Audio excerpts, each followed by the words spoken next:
Bueno, muy buenas tardes.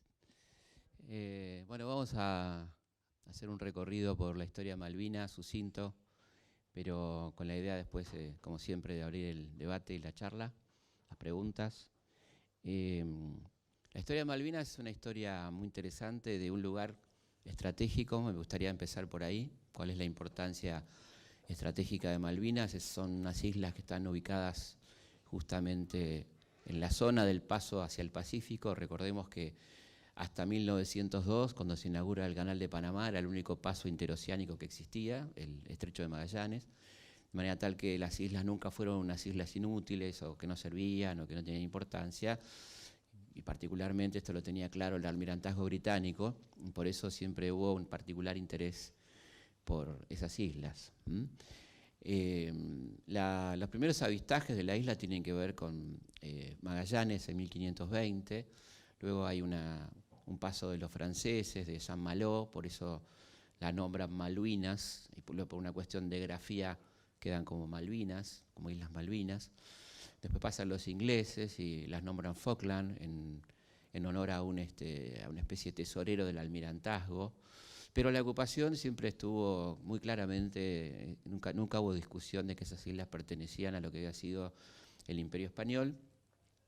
Y producida la Revolución de Mayo, hay una ocupación efectiva, primero con la creación de la comandancia en 1820, donde se envía a un capitán norteamericano, Jewitt, a ocupar las islas efectivamente, y luego con la comandancia a partir de 1829, durante el gobierno de Rosas, donde ahí lo tenemos a Luis Bernet, un alemán nacionalizado argentino, que va a ocupar las islas y va a producir ahí comercialmente lo que tenía que ver con la grasa de foca, captura de ballenas, pesca, cría de lanares y demás. Una de las cosas que advierte Bernet y que lo comunica permanentemente al gobierno es el asedio de los barcos norteamericanos, que van y pescan y cazan sin ningún permiso. Y esto, bueno, llega a un punto que es autorizado para tomar acciones punitivas, y esto ocurre justamente en 1831-32, empieza a haber capturas de barcos norteamericanos por parte de Bernet. Los norteamericanos, incluso Bernet mismo conduce uno de los barcos capturados hacia el puerto de Buenos Aires con la denuncia pertinente. Y los norteamericanos deciden directamente dirigirse a los ingleses en la persona del comandante de la escuadra que estaba sentada en Río de Janeiro, avisándole lo desprotegidas que estaban las islas y que ellos simplemente reclamarían, si en el caso que los británicos la ocuparan, permisos de pesca y de caza.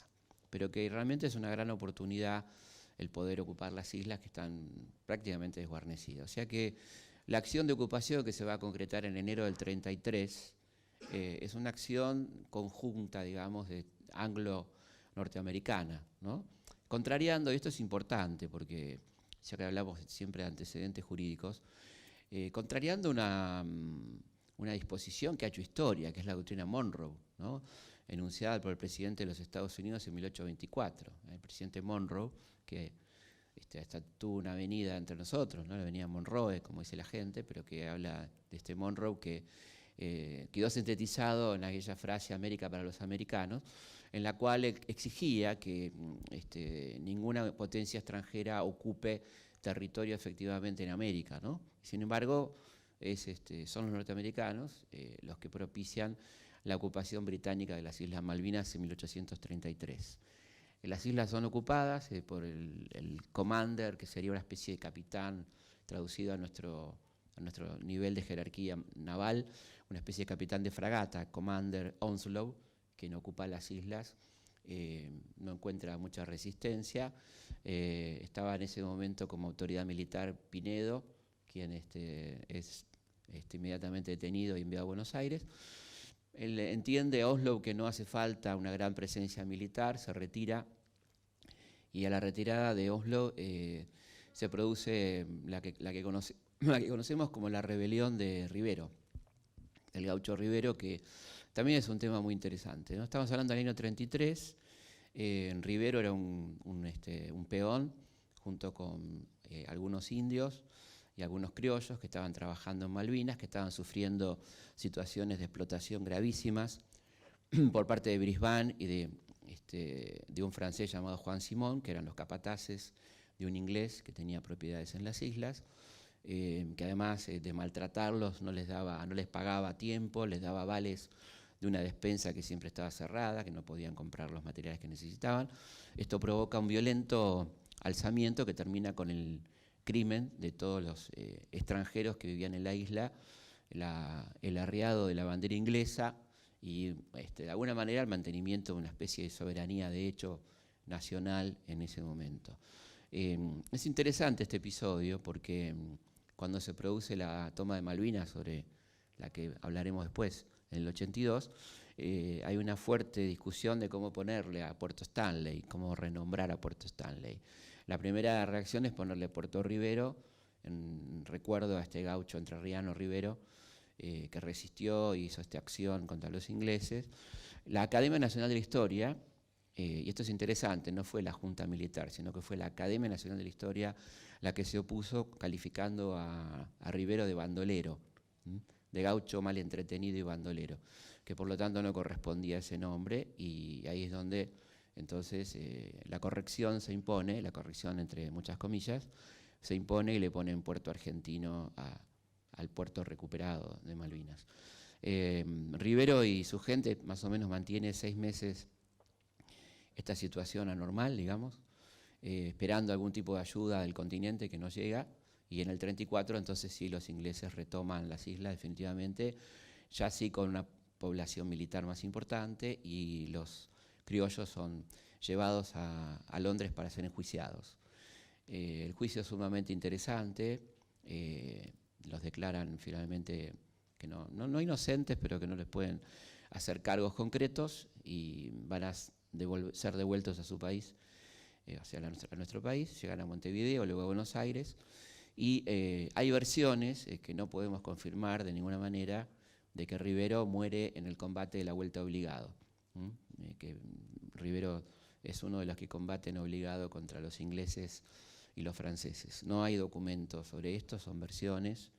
Suena muy lindo, digamos, pero no lo podemos afirmar categóricamente porque carecemos de la documentación que acredite la presencia de Rivero en Malvinas. Este sería un poco el origen del conflicto, la ocupación completamente ilegal por parte de Gran Bretaña de las Islas Malvinas, el sostenimiento durante una cantidad muy importante de tiempo de esa usurpación.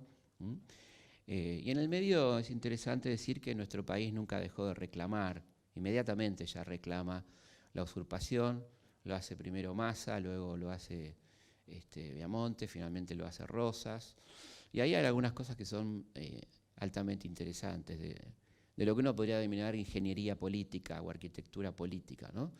Y es de parte de un interesante diplomático que teníamos en Londres, que era nuestra especie de embajador en Londres, que era Manuel Moreno, el hermano de Mariano, que tiene una idea muy interesante, y es proponerle a los británicos canjear las islas por la cancelación de la deuda contraída con la Baring Brothers, aquel famoso empréstito tomado por Bernardino Rivadavia, ustedes recordarán, la primera deuda externa argentina, una deuda usuraria, no sé si quieren que lo recuerde, más o menos todos se acuerdan de cómo era.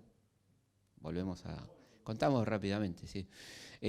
Bueno, en 1824, Bernardino Rivadavia, ministro de Martín Rodríguez y luego de las Heras, propone al Parlamento de Buenos Aires, de la provincia de Buenos Aires, la contratación de una deuda, un empréstito con Gran Bretaña, que de alguna manera venía exigiendo en todos los países latinoamericanos para el reconocimiento de la independencia alguna especie de toma de deuda previamente. Esto lo podemos ver absolutamente en todos los países, ¿no? Donde hubo un reconocimiento, hubo previamente un préstamo, un empréstito, es decir, que de alguna manera hay que comprar el reconocimiento, que para nuestros países era muy importante el reconocimiento de Gran Bretaña porque implicaba de alguna manera la ruptura de la posible unión de las potencias vencedoras de Napoleón y acompañada de España en la Reconquista, ¿no? La Santa Alianza acompañando a España en la reconquista de estos territorios. El reconocimiento de la independencia por parte de Inglaterra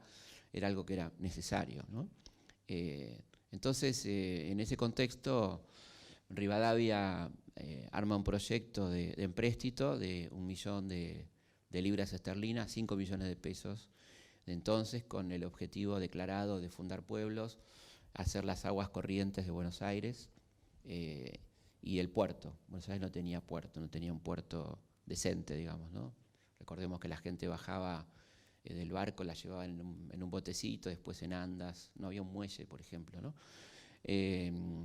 Bueno, entonces es muy interesante el debate de ese empréstito en el Parlamento, donde el diputado Gascón, el de la calle de Buenos Aires, le pregunta por qué hay que tomar empréstito, ¿no? ¿Cuál es el motivo? Si tenemos un superávit de 600.000 pesos. Entonces él dice, bueno, que en realidad es una manera de incorporarnos al mundo, de integrarnos al mundo, etcétera, ¿no? Que ya está decidido de todas maneras, porque ya tienen la mayoría, dice que de todas maneras lo van a hacer. Y ahí empieza una cosa muy turbia, que es la designación de la comisión que va a negociar el empréstito, donde hay 3 ingleses y 2 criollos, ¿no? Robertson entre ellos. Y la negociación es una negociación completamente turbia, donde de entrada queda claro que si se consigue el empréstito a 1 millón, habrá 250.000 libras de comisión para los contratantes. Pero que de todas maneras el empréstito, por supuesto, será por 1 millón y aceptan las condiciones que le pone la Baring, que son vergonzosas, como por ejemplo el adelanto de cuotas por varios años, la hipoteca de toda la tierra pública de la provincia de Buenos Aires, etcétera, etcétera, con lo cual del millón solicitado van a llegar 560.000 libras, la mayoría en papeles contra casas comerciales inglesas y en efectivo en libras contantes y sonantes apenas 60.000 libras. Ahora la deuda será, por supuesto, por 1 millón. Esa deuda se va a terminar de pagar en 1904, 80 años después, y se pagarán 10 veces el capital solicitado. Así arrancó nuestra deuda externa y el padre de la deuda, así como tenemos el padre de la patria, el padre del aula, tenemos el padre de la deuda que se llama Bernardino Rivadavia, ¿no? Por supuesto que no es él, siempre cuando hablamos de una persona estamos hablando de una clase social, de un grupo social, de un grupo de pertenencia. Él es el mascarón de proa en todo caso, ¿no? Que inició esta cuestión y además un estilo de pedir deuda para una cosa y hacer otra. Porque la deuda, por supuesto, no se usó ni para cloacas, ni para pueblos, ni para nada, ni para el puerto, que no se construyó hasta la década del 60, ni para las cloacas, que no se iniciaron hasta 1890, ni para la fundación de pueblos, que hubo que usar otra cosa, sino que se usó básicamente para la especulación, inclusive con un nombre un poco surrealista, ¿no? Se creó el fondo de entretenimiento de los fondos del empréstito. La palabra entretenimiento es bastante explícita, ¿no? Y lo que quedó del entretenimiento, que fue una especulación impresionante, se usó para pagar la guerra con el Brasil. O sea, nada que ver con el objetivo solicitado, lo cual será casi una constante en todos los préstamos que tengamos de ahí hasta la crisis del 2001, ¿no? Se pedían para escuela, para puentes, para caminos, pero ya sabemos a qué se destinaba la deuda externa argentina. Por lo tanto, volviendo a nuestro tema, Malvinas, Manuel Moreno muy inteligentemente dice: canjeemos las islas por la deuda. ¿Cuál era el objetivo de este intento diplomático?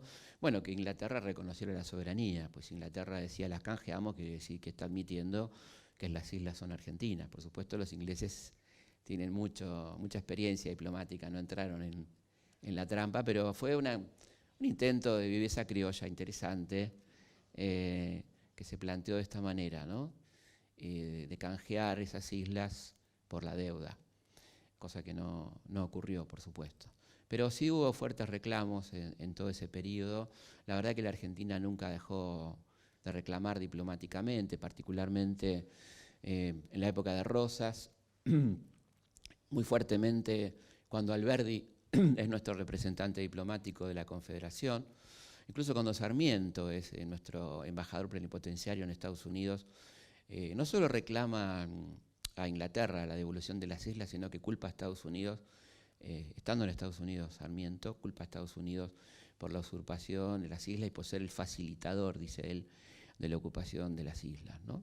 Digo todo esto y vamos a leer acá algunos elementos, porque no hace mucho hubo una embestida contra el reclamo argentino en Malvinas de un grupo de intelectuales, incluso algún historiador como Luis Alberto Romero que dice que hay que llamar Falkland a las Islas Malvinas, ¿no? Y una cantidad de gente que acompaña esa posición, poniendo en duda nuestros papeles y nuestras reales, digamos, legítimos derechos sobre las islas. De manera tal que hay trabajos muy serios sobre las islas. Uno muy interesante es el de Paul Groussac, por ejemplo, un francés que fue muy importante en lo que tiene que ver con la historia de la cultura de nuestro país, ¿no? Un hombre que ha escrito mucho sobre cultura. José Hernández, que tiene un excelente libro sobre Malvinas. Me gustaría leer algunas opiniones de esta gente que vale la pena, ¿no? Para ver que no estamos hablando de cosas trasnochadas y que tienen que ver con reclamos recientes nada más, ¿no? Es interesante, por ejemplo, ya hablando de documentos, ¿no?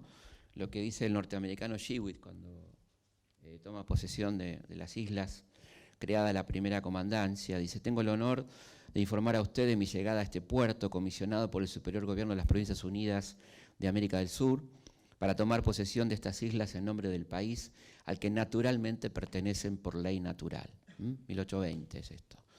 1829 se crea la comandancia, como decíamos, dice: habiendo entregado el gobierno de la República en la sucesión de todos los derechos que tenían sobre estas provincias la antigua metrópoli y de la que gozaban sus virreyes, ha seguido ejerciendo actos de dominio en dichas islas, sus puertos y costas, a pesar de que las circunstancias no han permitido hasta ahora dar a aquella parte del territorio de la República la atención y cuidado que su importancia exige.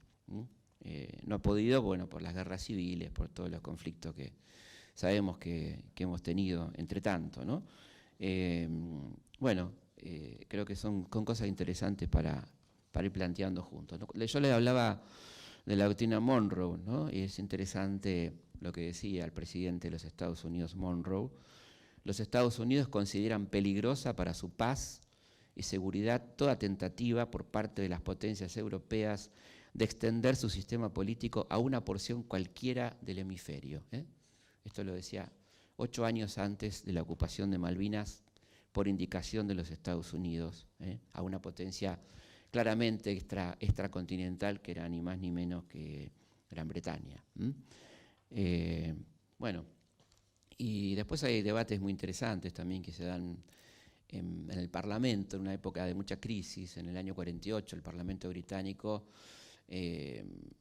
William Molesworth, un conde, dice: ocurren aquellas miserables Islas Malvinas donde no se da trigo, donde no crecen árboles. Decididamente soy del parecer que esa inútil posesión se devuelva desde luego al gobierno de Buenos Aires, que justamente las reclama. 1848.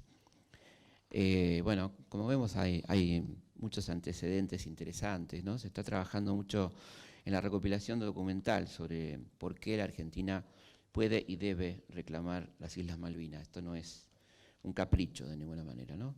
Y decía José Hernández, recordemos José Hernández, director del periódico El Río de la Plata, un periódico censurado por Sarmiento.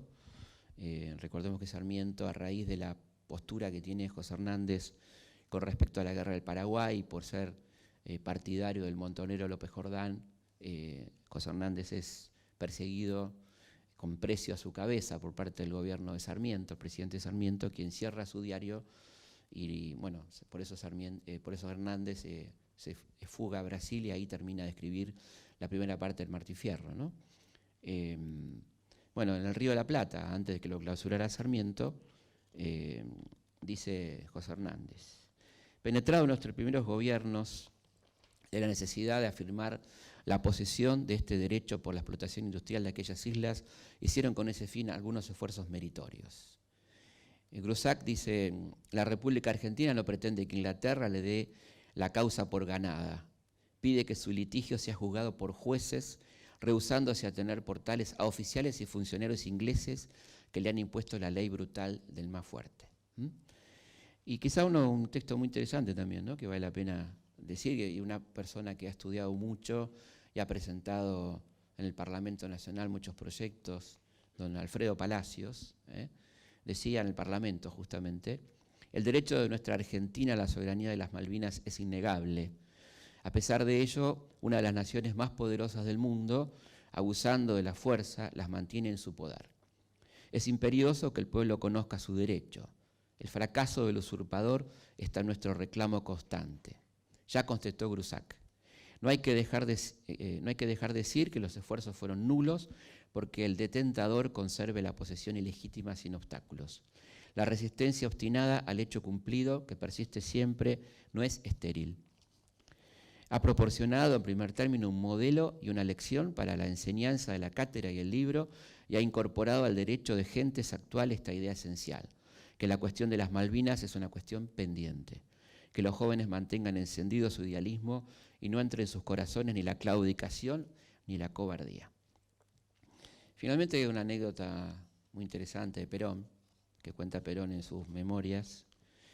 Esto tiene que ver durante su primer gobierno, cuando se produce una agresión a una base antártica argentina, ¿no? Decía Perón con el humor que lo caracterizaba: Inglaterra envió una fragata y destruyó uno de nuestros refugios. La guarnición nuestra era más bien pequeña, pero amenazando con las ametralladoras dieron a los ingleses 5 minutos para abandonar aquella tierra.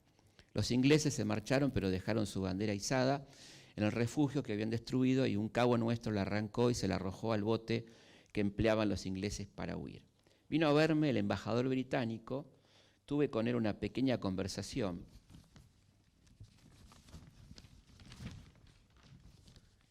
Más bien amistosa, en el curso de la cual me preguntó: ¿cómo van a arreglar ustedes este asunto de la Antártida?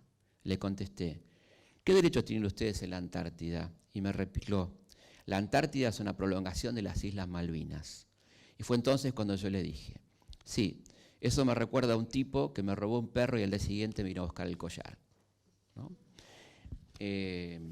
Así que bueno, como ven, el tema fue tema de disputa, de mucha justificación, ¿no?, legítima, y mucha tarea diplomática, que tuvo su primer gran triunfo hace exactamente 50 años durante el gobierno del querido doctor Ilia, cuando se consiguió la sanción de la resolución 2065 que obliga a Gran Bretaña a negociar, ¿no? Pero bueno, sabemos que la fuerza de policía que tiene Naciones Unidas es un poco débil, pero nos asiste el derecho. Inglaterra estaría, por las Naciones Unidas, obligada a sentarse a negociar el tema de la soberanía de Malvinas, cosa que por supuesto no ha cumplido. Después de eso hubo acercamientos importantes en la época de la NUCE, por ejemplo, años 71, 72, hubo intercambios con la instalación de un correo. La Argentina construyó una pista y estableció vuelos regulares con las islas. Y la verdad que de parte de los isleños había una muy buena imagen de Argentina, porque venían los hospitales argentinos, los chicos estudiaban en escuelas secundarias y universidades argentinas, porque realmente Gran Bretaña no invertía mucho en las islas, ¿no? Luego hubo, durante la época de Perón, antes de la muerte de Perón, un ofrecimiento de una soberanía compartida que lamentablemente no pudo tratarse por la muerte de Perón.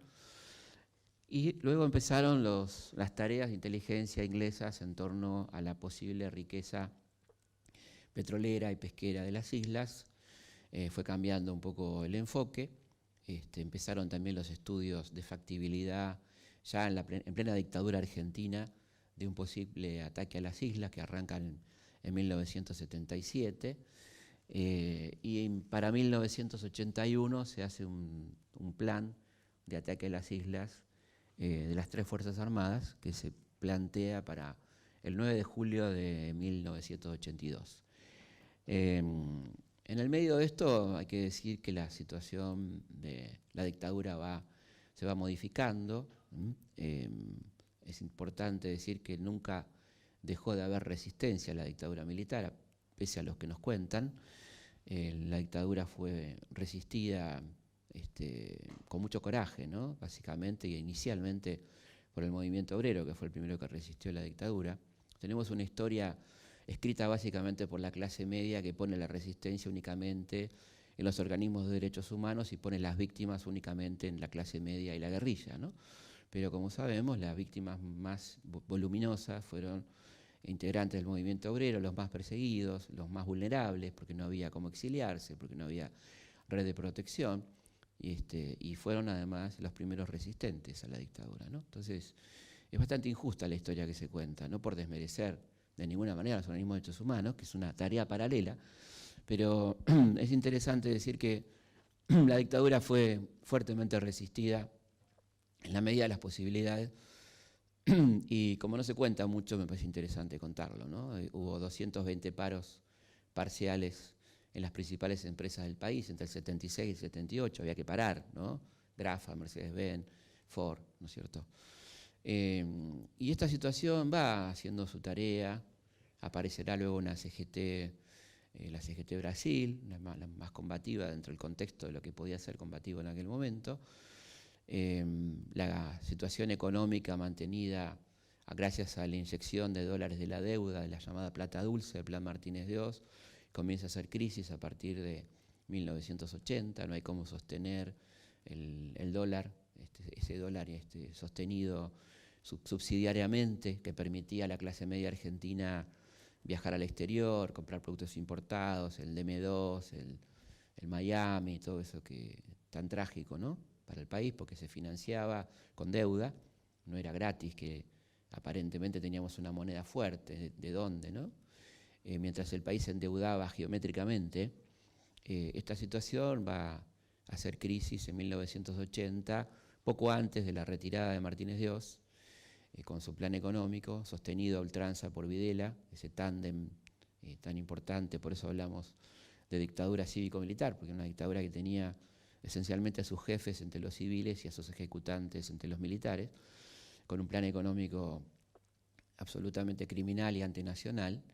Pero bueno, eso entra en crisis en el 80 y esto provoca, ya no se puede demorar más, la salida de Martínez de Oz Videla, y viene el cambio de Viola, un cambio que fracasa rotundamente con una pseudo apertura política, una apertura totalmente parcial, y finalmente toma el poder el hombre más poderoso del ejército, el más cercano a los Estados Unidos, que era Leopoldo Fortunato Galtieri, hombre que antes de tomar el poder, mientras se está preparando la operación de golpe contra Viola, que tiene que ver con el estado de salud de Viola, se hace toda una campaña de que Viola andaba mal del corazón, con lo cual nos enteramos que Viola tenía corazón, la verdad que era una novedad para todos nosotros. Inclusive nos mostraron las fotos de las radiografías del tipo, el electrocardiograma, ¿no?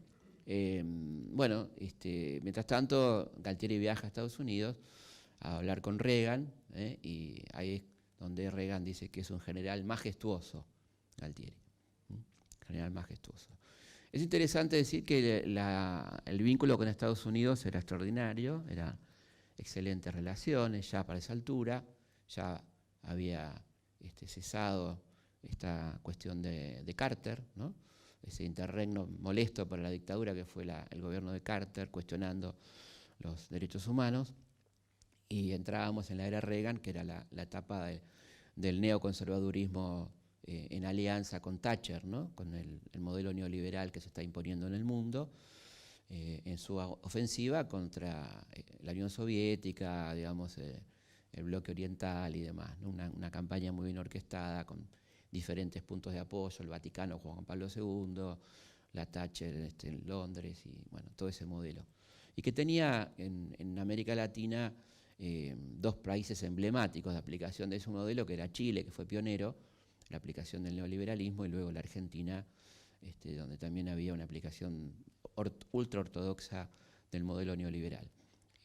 Bueno, todo esto y este recambio dictatorial de un presidente que asume diciendo que sus prioridades eran la construcción de la Biblioteca Nacional y el terminar el Hospital de Niños Garrahan, esto dice Galtieri cuando asume, que va a ir abriendo el panorama político, las libertades públicas y demás.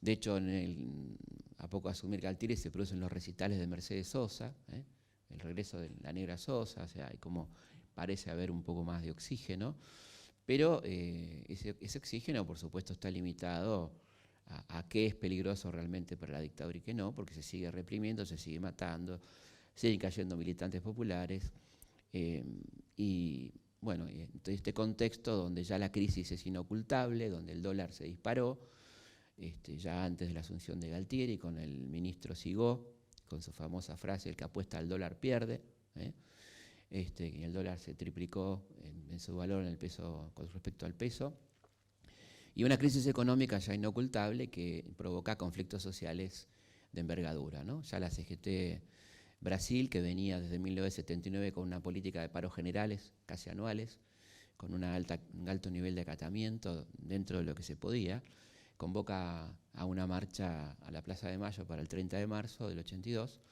y esto parece acelerar el éxito de esta marcha, la fuerte represión también parece acelerar el momento de decidir cuándo producir el ataque a Malvinas.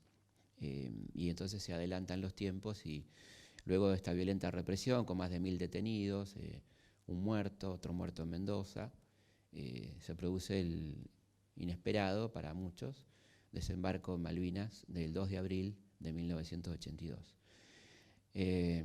Bueno, ahí evidentemente es una conmoción política general, nadie entiende nada.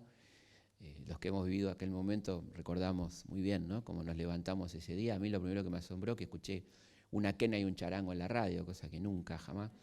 O sea, y después venían los comunicados número 1, número 2, ¿no?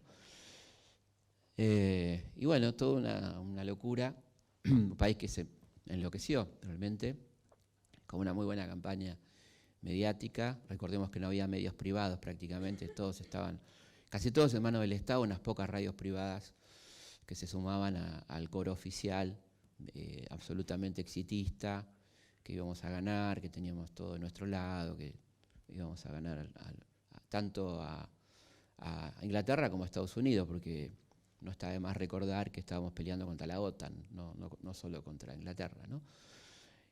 Bueno, hubo como una especie de creer que esto era posible, y además vale la pena recordar paso a paso cómo fue la comunicación, ¿no? En aquel momento lo primero que se decía es que no iban a venir a defender las islas, ¿no? Que Inglaterra iba a dar por perdida las islas después del ataque argentino. Cosa que cualquiera que recorra la historia inglesa sabe que los ingleses mandan la armada por una isla del Tigre, digamos, ¿no? O sea, no defienden hasta el último palmo de territorio ocupado. La historia colonial inglesa es muy rica en este sentido, y muy por el contrario, la Thatcher, que ve en esto una gran oportunidad porque tenía las elecciones perdidas, básicamente por su política antipopular, el cierre de las minas de carbón, las privatizaciones escandalosas que se habían producido durante su gobierno, el nivel de desocupación, de miseria, que se puede ver extraordinariamente en el cine inglés de la década del 80, ¿no? Particularmente las películas de Ken Loach, que son muy explícitas en la miseria, ¿no?, el desastre de la clase obrera en ese momento.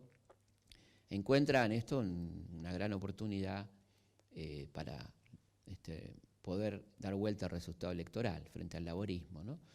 Inmediatamente la Thatcher no solo que decide que venga la flota, sino que toma medidas que el gobierno cipayo argentino no toma. Básicamente, por ejemplo, el inmediato congelamiento de las cuentas argentinas en Londres, cosa que no ocurre en nuestro país en absoluto, y las medidas que se toman en nuestro país de parte del canciller Costa Méndez, un viejo oligarca conservador, y del presidente Galtieri, que es muy importante, antes de hablar de Galtieri, decir quién es Galtieri, ¿no? Uno tiene que introducir a la gente quién es Galtieri. Galtieri era uno de los asesinos más tremendos de la dictadura militar, que venía de perpetrar un genocidio en Rosario. Era el responsable del Cuerpo Ejército 2, con asiento en Rosario, una zona muy caliente de actividad obrera, estudiantil, que fue salvajemente reprimida por Galtieri, que era su jefe, ¿no? Este era Galtieri. el hombre que había además tenido a su cargo las misiones militares en Centroamérica, de combate a la guerrilla salvadoreña, colaborando con los contras nicaragüenses, lo que en una lectura muy, muy rápida hizo pensar a algunos miembros de la Junta, no a todos, que Estados Unidos estaría de nuestro lado al momento de elegir entre Gran Bretaña y nosotros, ¿no? La verdad que increíble. Pero bueno, todo esto, que por suerte hoy nos podemos reír, en aquel momento parecía que no, ¿cómo van a venir? ¿No? Aparte nosotros los estamos ayudando, ¿no? O sea, uno escuchaba estas cosas, sinceramente, en aquel momento. Por supuesto, la Task Force sale con todo lo que tiene que salir.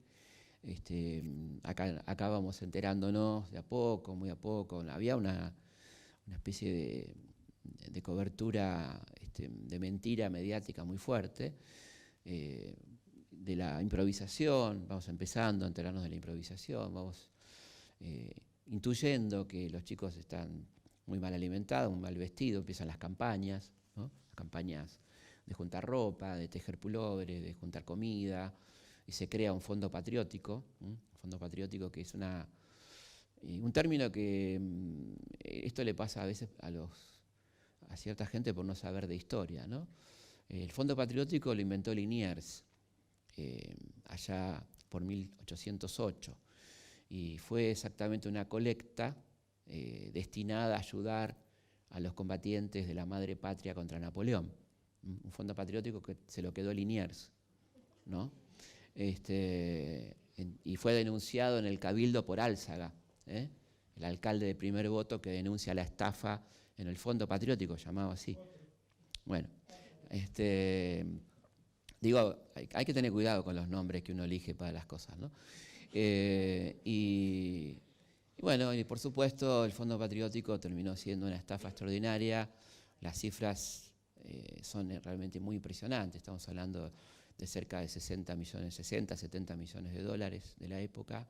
Hubo incluso un programa maratónico con Cacho Fontana y Pinky, que se juntó dinero, donde mucha gente fue de buena fe, artistas, deportistas. No creo que haya que estigmatizar a nadie por haber participado de eso.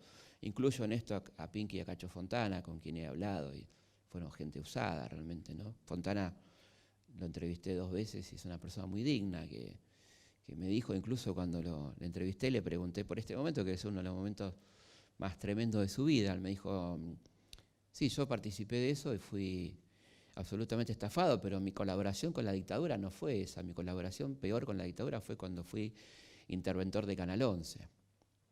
Entonces, o sea, habla de su honestidad, ¿no? No se puede olvidar de esas cosas. Dijo, no, yo me arrepiento más de eso que de haber hecho ese programa, que de última lo hice con las mejores buenas intenciones, ¿no?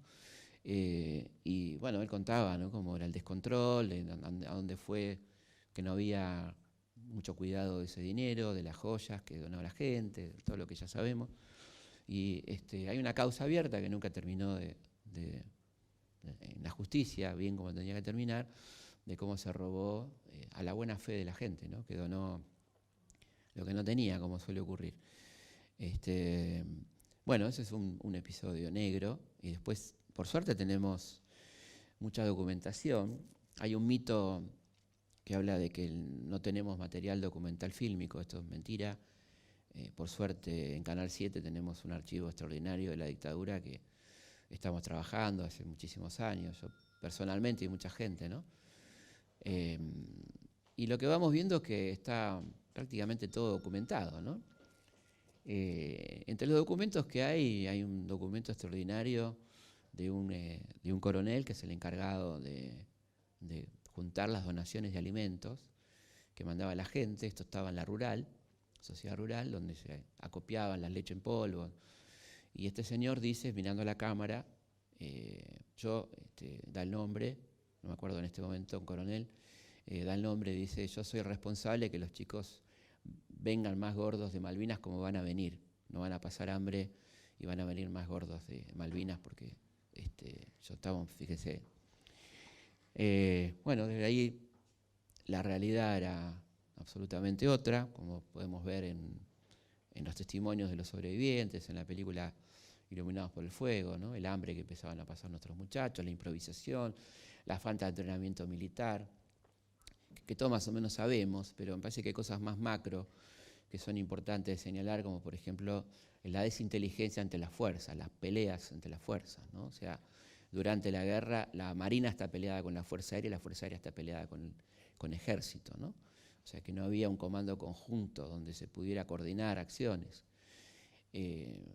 Cuestiones políticas, cuestiones de vedetismo personal, las aspiraciones políticas de Anaya, las aspiraciones políticas de Brigadier Lamidoso, estaban por encima de la vida de todos estos pibes que la pasaron muy mal, como todos sabemos, pasaron hambre, pasaron frío, un nivel de desprotección tremenda, un racismo y clasismo a la hora de seleccionar quién va a las islas y quién no. Fueron la mayoría chicos pobres de los sectores populares de las provincias del norte, que por supuesto estaban mucho menos preparados para soportar esos regímenes climáticos, no del norte, donde el norte sí hace frío, pero en la zona litoral, Corrientes, Chaco, Misiones, ¿no? Que fueron una cantidad muy importante que fueron enviados a las islas. Después hay microhistorias que son interesantes. Por ejemplo, el Batallón 5, que era de Infantería Marina, se conformó básicamente con lo que ellos detectaron que eran familiares de desaparecidos, ¿no? Y que fueron particularmente sometidos a tortura en las islas, a un entrenamiento que terminaba con vejaciones y con desgarros y a situaciones de hambre peores que el resto, ¿no? Uno podría hablar de muchas historias y por supuesto las torturas a las que fueron sometidas nuestros chicos, y acá una vergüenza mundial que sufre en este momento la Argentina, que nuestra Corte Suprema de Justicia, que ha negado la justicia a los excombatientes, ¿no? Con la firma de Lorenzetti, no sé si firmó o no firmó, pero bueno, está la firma de él, digamos, ¿no? Del resto de esta Corte disminuida, en todos los sentidos, que le negó justicia a los excombatientes de Malvinas, ¿no? Negando abrir la causa, una de las más importantes, creo yo, para nosotros, que es las torturas sufridas por la propia tropa de parte de los oficiales, expertos en tortura, muchos de ellos, en cuanto a reclamos de comida, que eran castigados con estaqueamiento, enterrados algunos hasta el cuello, en la turba, porque ahí no hay, en muchas zonas de combate no hay tierra, sino que hay turba, que es un material húmedo, similar a un pantano que sirve para combustible cuando se seca, pero que mientras tanto es algo de una humedad tremenda. Imagínense, 14 grados bajo cero, los chicos que murieron de eso, los chicos que perdieron miembros por el frío, por congelamiento, los casos de suicidio que superan en 3 veces a los muertos en combate. Al día de hoy tenemos 3 veces más suicidados que muertos. Todo esto tremendo que pasaba, con muchas acciones heroicas, un buen desempeño de la Fuerza Aérea, ¿no? A pesar de las condiciones que tuvimos, que es innegable, que aparte, ¿por qué lo negaríamos? ¿Qué sentido tendría? Como negar que hubo oficiales y suboficiales que fueron dignos, y por supuesto muchísimos soldados, ¿no? Y la miserable actitud de la comandancia, que estaba muy calentita en los hoteles y lugares de Tierra del Fuego o de Comodoro Rivadavia. Y la actitud final, digamos, no es producido, por supuesto, el ataque del que nos fuimos enterando el 1 de mayo, cuando ya hay presencia británica en las islas, a partir sobre todo de las radios inglesas, las radios uruguayas, ¿no? Como bien dice Charly García, no bombardee Buenos Aires si querés escuchar la BBC, que es lo que hacíamos todos, no escuchar la BBC, escuchar radios extranjeras.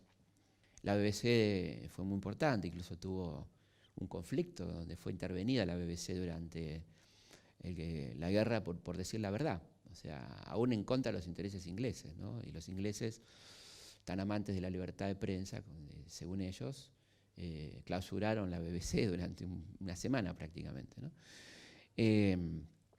Bueno, muchas cosas podríamos decir, ¿no? De cómo fue esto, de lo imparable del ataque inglés por tierra, de la desconexión de las fuerzas, como dijimos antes, y de la actitud miserable finalmente de Galtieri, el comandante supremo de esta operación, cuando habla con Menéndez, el gobernador de las islas, y le dice que hay que combatir, el combate de Puerto Argentino tiene que ser hasta perder las 2/3 partes de nuestras tropas, que era más o menos 8.000 hombres, ¿no? Lo que hubiéramos perdido. Sin ningún sentido, porque no había ninguna posibilidad de resistir el embate final. Fíjese hasta dónde puede llegar no la locura, sino la criminalidad de una persona, ¿no? Y bueno, Menéndez, la única actitud medianamente coherente que tuvo en todo su desempeño en Malvinas fue decir que no estaba dispuesto y se iba a rendir. A todo esto hay que decir que Menéndez había prometido, antes de rendirse, ponerse el gorro de Patricio y pegarse un tiro.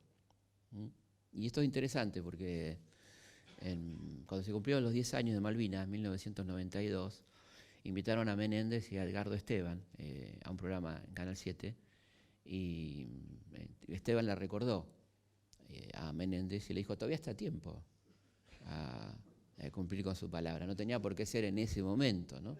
O sea, el gorro de Patricio se está, como sabe todo el mundo, un arma la consigue cualquiera, ¿no? Hay amigos que te prestan armas incluso, así que, ¿por qué no?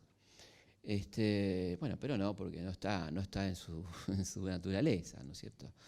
Y así vino la rendición, que fue presentada mediáticamente como las conversaciones. Recordemos que estábamos en un país altamente esquizofrénico, que estaba mirando el Mundial de España, y que a veces había más interés por los partidos del Mundial que lo que estaba pasando en la guerra, a pesar de que habíamos sido expulsados. Había sido expulsado Maradona del partido con Brasil, como todos recordarán, porque estas cosas no se olvidan fácilmente, por lo menos los varones. Y bueno, lo que dijo la televisión fue: se han iniciado conversaciones entre el general Jeremy Moore y el general Menéndez. O sea, se evitaba hablar de rendición, pero era más que rendición, era rendición incondicional. Incondicional, con pago de costes de guerra, que hasta hace poco seguíamos pagando, ¿no? Indemnizaciones de guerra a Gran Bretaña por daños y perjuicios. Bueno, lo que empieza ahí es una historia muy interesante, la historia de la derrota, de cómo fue presentada esta derrota a la sociedad, de cómo el mismo día de la derrota, el 14 de junio, Galtieri convoca a Plaza de Mayo, como si pudiera todavía, ¿no? Si la gente fuera estúpida y fuera a escucharlo, digamos, a ver qué tenía para decir, ¿no es cierto? Entonces, por supuesto, lo que ocurre es que hay una concurrencia muy importante a Plaza de Mayo, pues esa concurrencia va a insultar a Galtieri, ¿no? Y se produce una represión violenta, nuevamente con muertos, ese 14 de junio, y evidentemente ya sí la Junta toma nota de que tiene que empezar a pensar en una retirada que de ninguna manera es una retirada desesperada ni desordenada, como se dice, sino que se van a tomar su tiempo y convocar elecciones, ¿no? Cosa que efectivamente ocurre. Galtieri tiene que renunciar y asume Viñone, quien convocará elecciones. Ahí comienza un periodo que algunos llaman de una manera muy interesante desmalvinización, ¿no? O sea, la idea de que hay que olvidarse de Malvinas, ¿no?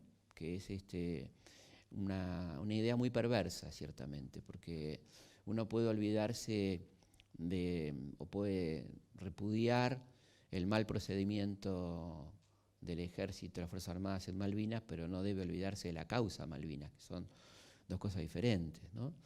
Y yo creo que es importante pensar esto, la idea de desmalvinizar, que estaba presente en algunos sectores del alfonsinismo, en algunos sectores de la socialdemocracia. Nos mandaban expertos franceses a hablarnos, y la idea de que no hablemos más de Malvinas, ¿no? Cosa que creo que es importante recordar también con un contexto de época en aquel momento, ¿no? Y yo creo que es interesante pensarlo, y cómo de alguna manera en ese dolor tan grande que fue Malvinas hubo una negación de cómo, por ejemplo, nuestros excombatientes fueron negados durante más de 20 años. No se les pagaban pensiones, era muy frecuente verlos en los semáforos pidiendo limosna, en los trenes, una situación tremendamente dolorosa, algunos lisiados, ¿no es cierto? Recién, hace muy poco que fueron reconocidos sus derechos y se les paga que 3 o 4 pensiones, jubilaciones mínimas, ¿no?, a los excombatientes, y han sido reconocidos sus derechos y demás. Así que hubo una sociedad que también miró para otro lado, por supuesto también acorde con los momentos que nos tocaron vivir, las urgencias, y desde ya los 90, que fue la década del olvido, ¿no? La década del indulto, la década de la desmemoria, donde había que mirar para adelante y todo esto que se nos decía en aquel momento, y además la política de amistad que tenía desde el osito Winnie Pooh, hay que acordarse de esto, ¿no? Del canciller Di Tella, la política de acercamiento donde le regalaba a los kelpers un osito Winnie Pooh con un cartelito que decía queremos ser amigos, no sé. Yo imagino al tipo que recibía esto, decía, no es serio, no, claro. Bueno, y por supuesto, nuestro presidente, el lector de Sócrates, que hay que leer a Sócrates, ¿no? Un hombre que nunca publicó nada, y leer las obras completas de Sócrates, porque, ojo, como declaró él a un medio italiano, cuando dijo cuál era su lectura preferida, dijo las obras completas de Sócrates. Lo cual en términos socráticos es muy interesante, porque eso quería decir que no lee nada, porque como Sócrates nunca escribió nada por su negativa a la transmisión escrita de conocimiento y su planteo de la mayéutica como forma de conocimiento, ¿no es cierto? Según sabemos por Platón, las obras completas de Sócrates son nada misma, ¿no? Bueno, este señor viajó a Londres, y el acercamiento, la política del paraguas, donde no se podía hablar de la soberanía, recordemos, el canciller Guido Di Tella, las relaciones carnales, todo eso que todos lamentablemente conocemos, sabemos.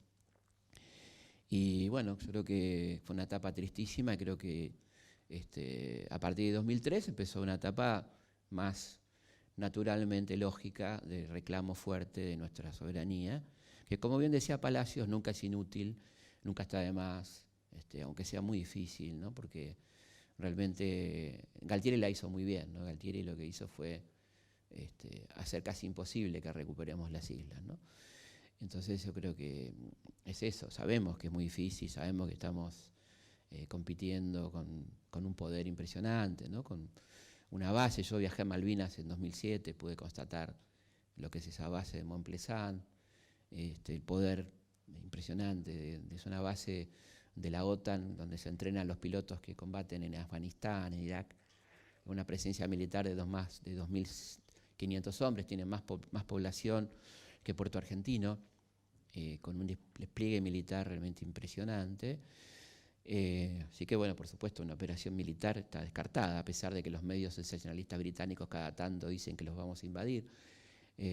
Pero la vía diplomática es una vía complicada que la Argentina, por supuesto, no solo no descarta, sino que insiste y va logrando triunfos diplomáticos como el apoyo unánime de toda América Latina, incluso sorprendentemente en la OEA lo que hubo el año pasado fueron abstenciones de los países anglófonos, ¿no? Más que votos en contra, lo cual es un avance importante.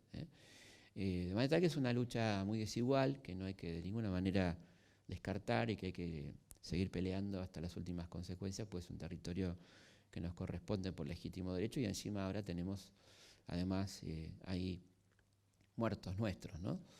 Es muy doloroso el cementerio de Darwin, cuando uno va, es un cementerio con placas negras donde dice soldado argentino solo conocido por Dios, ¿no? Ahora la Argentina está reclamando la posibilidad que el equipo nuestro de antropología forense pueda trabajar la identificación de los cuerpos de Darwin.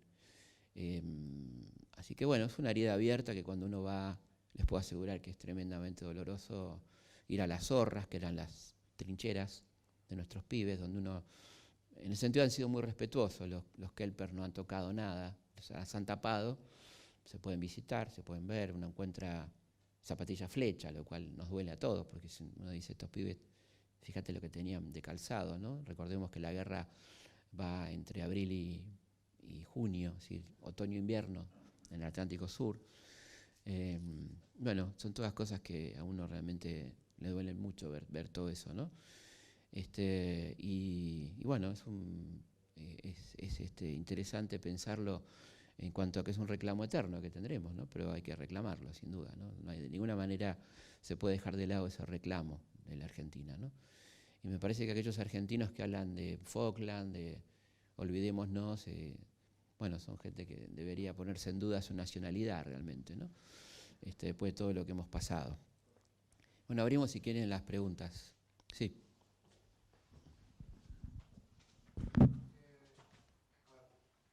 Tu opinión quería saber sobre la hipótesis acerca de que Ronald Reagan incentivó o promovió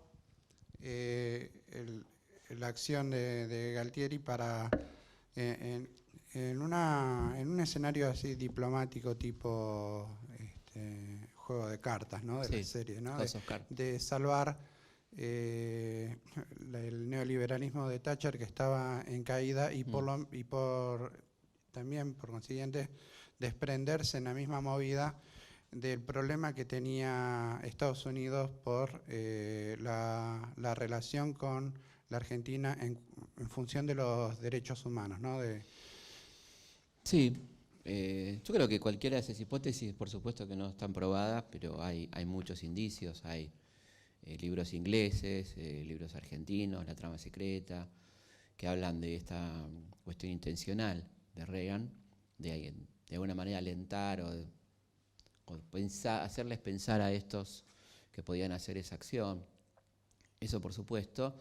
Y la otra cosa que me parece que sigue flotando todavía, que es una cosa increíble, ¿no? Como un mito, es atribuirle a los militares argentinos algún grado de nacionalismo, a la conducción me refiero. No me refiero a los tipos que pusieron el pecho a las balas, sino a la conducción de un Galtieri, de un Anaya, un Lamidoso, de todos estos personajes, algún tipo de nacionalismo, ¿no?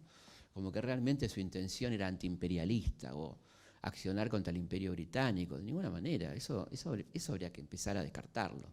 Si acá la sospecha recae fuertemente sobre Reagan, pero recae muy fuertemente sobre nuestra conducción político-militar del año 82, que son absolutamente sospechosos, ¿no?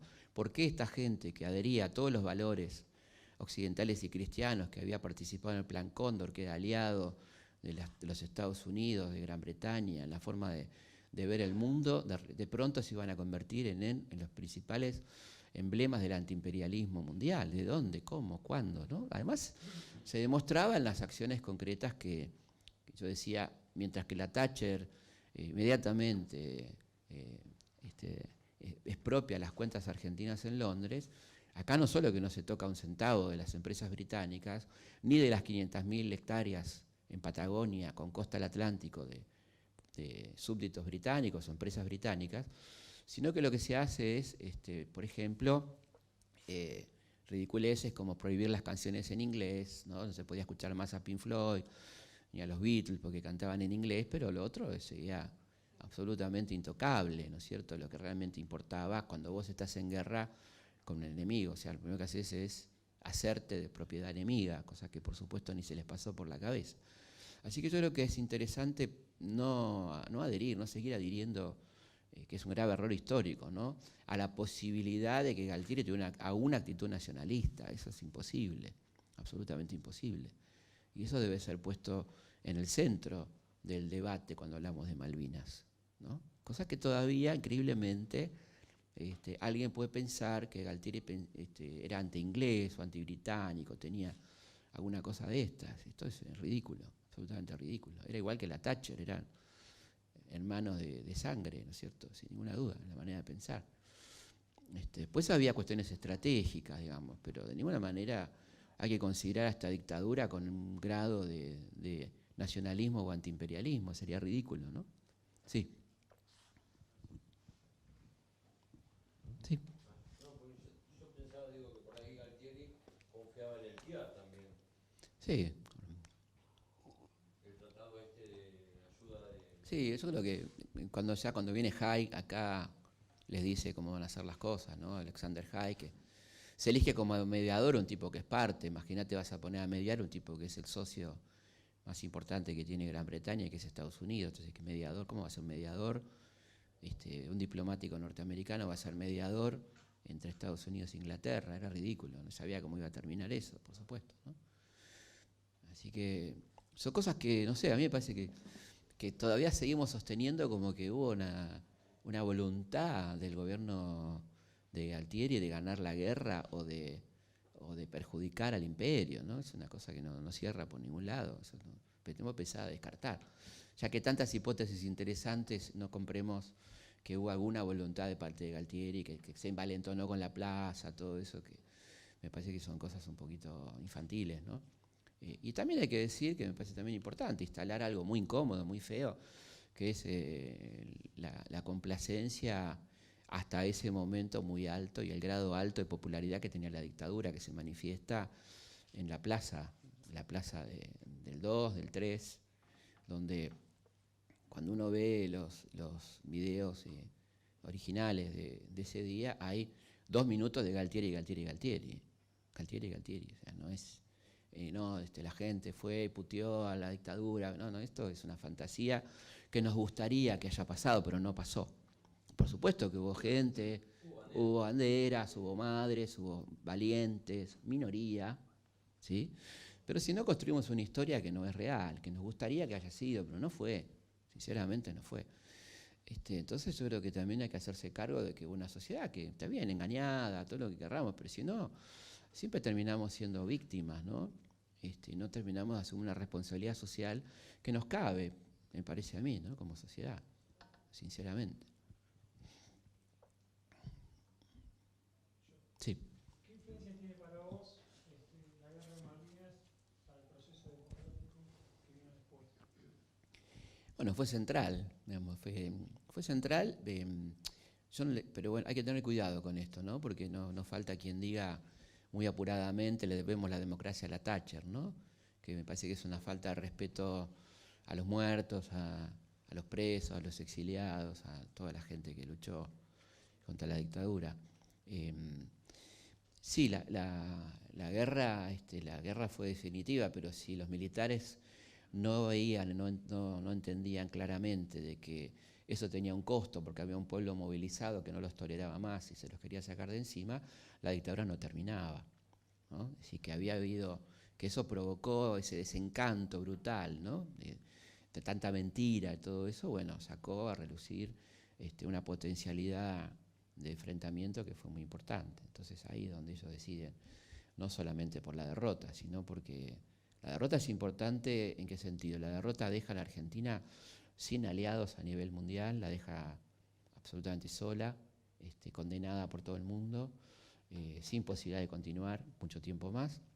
Le dan igual tiempo, le dan 1 año y medio, que no es poco, ¿no? 1 año y medio en el cual la dictadura hace desastres, la dictadura mata a los últimos sobrevivientes de los campos de concentración, la dictadura saca del país documentación, la dictadura hace autoamnistía, la dictadura estatiza la deuda externa privada, 23.000 millones de dólares, que pasan a ser deuda total de los argentinos en el acto de socialismo más grande que se recuerde, ¿no? La deuda de unos pocos, ahora es de todos.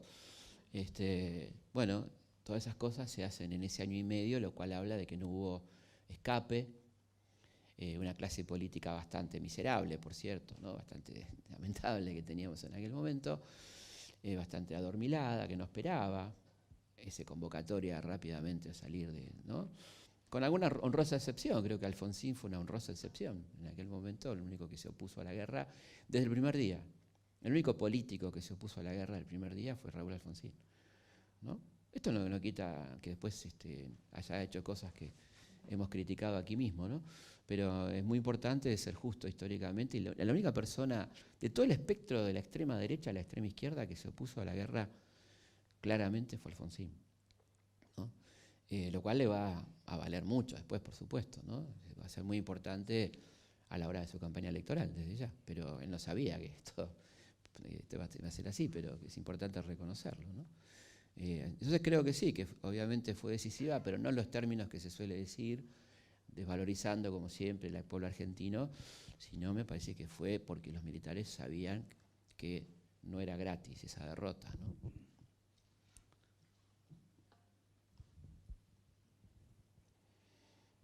Bueno, sí. Digo, porque los tiempos estaban cambiando. ¿Dónde estamos? Sí. Digo, porque los tiempos estaban cambiando también, ¿no? Esto de decir la dictadura militar. La dictadura fue cívico-militar y tal vez ahora es tiempo de agregarles otras Judicial. palabras más, ¿no? Pero, Judicial eclesiástica. claro. Pero bueno, había una cuestión histórica, ¿no? Tenían que ir cambiando la forma de seguir manteniendo el neoliberalismo y a través de una dictadura ya era imposible en toda la región. No es así. Pinochet se queda hasta el 89. ¿Mm? O sea, no era... ahí sí hay que reconocer las distintas condiciones y la historia de lucha de cada pueblo. En Argentina no fue posible, en Chile fue posible. O sea que creo que hay que también... digo, esto es interesante porque si no, no valoramos lo que sí hubo, ¿no? De resistencia, ¿no? También. Y cómo fue distinto el proceso. No es que Estados Unidos no avalaba más dictaduras. Pinochet se queda hasta el 89 y se va muy de a poco. Creo que todavía se está yendo, ¿no? En Chile. Y entonces no es tan así. Esta idea de que a Estados Unidos ya no le convienen más las dictaduras, hay que ponerla absoluta, en aquel momento, ¿no? Hay que ponerla, por supuesto, en tela de juicio, ¿no? Sí. Sobre Pinochet. Mi nombre es Raúl, ¿no? Sí. Es condecorado, si no me equivoco. Mm. Es condecorado por los británicos por la ayuda Sí. que le dio y les prestó las pistas y todo el espacio Sí. que necesitaban ellos, aparte de combustible y todo. Sí. Y le perdonaron los crímenes que hicieron los militares acá. Bueno, a él le perdonaron todos los crímenes que hizo en Chile por la ayuda que le prestó a Gran Bretaña por las Islas Malvinas. Sí, el asunto es así. Él está detenido por orden del juez Garzón en Londres, 1998. En esas circunstancias, estando detenido en un palacio, que a nosotros nos encantaría estar detenidos ahí, a todos los que estamos acá, y ahí es visitado por la señora Thatcher, y ahí ella lo condecora. No en nombre, es una condecoración, no, sí, casi oficial, podemos decir. No le perdona a las víctimas de la dictadura porque ella no, en ningún momento le preocuparon los muertos de la dictadura chilena, como no le preocuparon jamás los muertos de la dictadura argentina. Esa gente son pro dictadura, avalan a Videla, al que quieran, o sea, no hay problema. Así que no era una preocupación de Thatcher los muertos en Argentina, nunca le preocuparon. Bien, y efectivamente ahí es condecorado Pinochet. Hay toda una argumentación de estado de salud, razones humanitarias, ¿no? Y entonces él vuelve a Chile y cuando llega se burla del mundo. Apenas llega al aeropuerto de Santiago, se sale de la silla de ruedas, camina burlándose de todo el mundo, ¿no? Este asesino Pinochet, que tuvo un rol fundamental en Malvinas, fue gran colaborador, efectivamente, por eso es condecorado, gran colaborador de los ingleses, desde las bases, los equipos de radar, detección de naves, de aviones. En ese sentido, Chile, el gobierno chileno fue fundamental para el triunfo británico, sin duda. ¿Cómo? Claro, condecorado por Perón también hay que decir, ¿eh? No es lindo decirlo, pero sí, lamentablemente. Sí, yo me acuerdo. Quería Qué agregar dolor, algo en más. aquel momento qué dolor nos dio cuando Perón lo condecoró, sí, horrible. Sí. ¿Por qué se habla tan poco de la Operación Rosario, que fue la famosa operación de la toma de Malvinas, ¿no? La Porque, primera operación. claro, fue todo un éxito eso, no le mataron a nadie, Sí. los hicieron rendir a todos, Bueno, en realidad. y fue la vergüenza, ¿no? Si eso, Lo nuestro fue la vergüenza de ellos. Si la cosa hubiera quedado ahí, probablemente hubiera sido un éxito, y hubiera habido alguna posibilidad de tres banderas, negociación diplomática, pero bueno, después evidentemente se fue de madre todo, ¿no? Pero si el plan hubiera sido ese, probablemente hubiera tenido otras posibilidades, ¿no? Pero ahí sería confiar en que ellos querían otra cosa, y la verdad que no creo, sinceramente.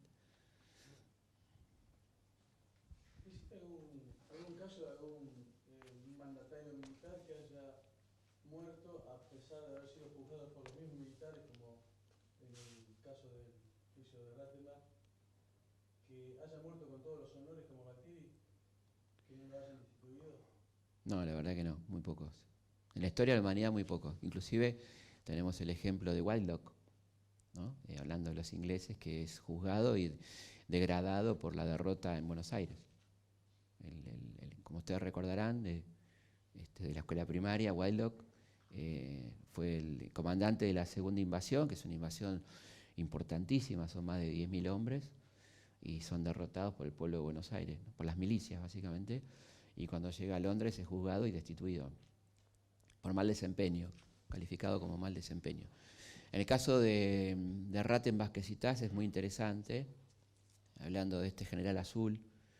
Ratten Vázquez hace un informe demoledor y pide la pena de muerte, efectivamente, que no se aplica, ¿no? Lamentablemente no se aplicó, ¿no? No solamente de los rangos superiores, sino de los intermedios también. Sí, pero básicamente las condenas a muerte eran de los jerarcas. Sí. Bueno, no sé si alguien más. Sí.